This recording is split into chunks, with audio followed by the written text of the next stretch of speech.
Biokimia kelas A Indralaya. Saya Nadia Cita Putusadi. Saya Elsie Putri Amalia. Saya Yuni Anggraini. Saya Tiara Agritama. Dan saya Fitri Agustia. Judul proyek. Judul video kita kali ini yaitu asam nukleat. Tujuan proyek. Tujuan: mahasiswa mampu menguasai fondasi saintifik materi DNA pada makhluk hidup. Materi singkat. Materi singkat.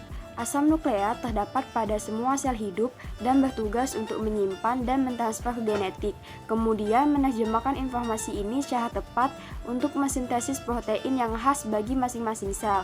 Asam nukleat apabila unit pembangunnya terdiri dari deoksibonukleotida yang disebut DNA, sedangkan jika terdiri dari unit ribonukleotida disebut RNA.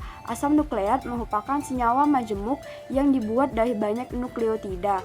DNA merupakan makromolekul yang tersusun atas polimer nukleotida yang terdiri atas gula 2-deoksiribosa yang dalam struktur siklik pada C1 terhubung dengan basa nitrogen yaitu timin, adenin, guanin, dan sitosin. Pada ujung C5 terikat dengan gugus fosfat yang melalui ikatan fosfodiester tersambung ke nukleotida lainnya yang membentuk rantai DNA. Prosedur proyek.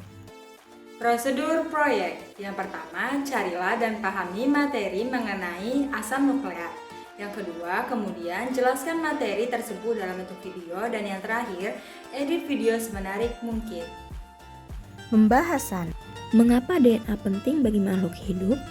DNA bermanfaat untuk menunjukkan perbedaan satu organisme dengan organisme lainnya.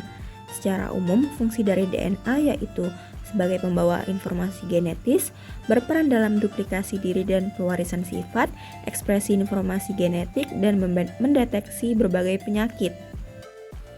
Mengapa Griff melakukan percobaan tersebut? Pada tahun 1928, ahli bakteriologi Inggris Frederick Griff melakukan serangkaian percobaan menggunakan bakteri Streptococcus pneumoniae dan tikus. Griff tidak mencoba mengidentifikasi materi genetik, melainkan mencoba mengembangkan vaksin untuk melawan pneumonia. Dalam eksperimennya, Griff menggunakan dua strain bakteri terkait yang dikenal sebagai strain R dan strain S.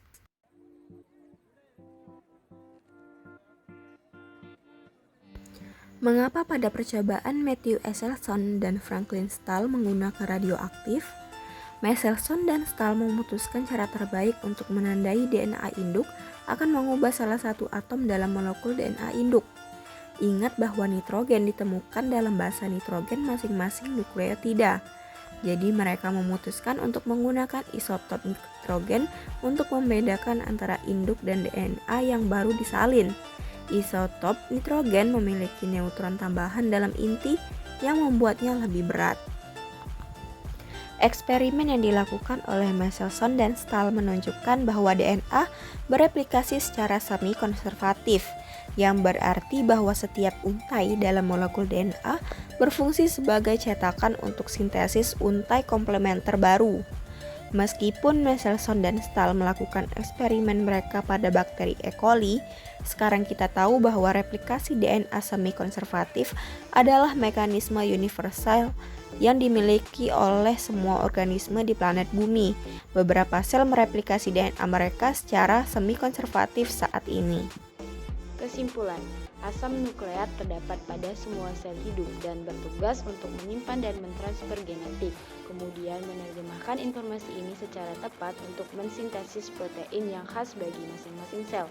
Fungsi dari DNA yaitu membawa informasi genetis, berperan dalam duplikasi diri dan pewarisan sifat, ekspresi informasi genetik, mendeteksi berbagai penyakit.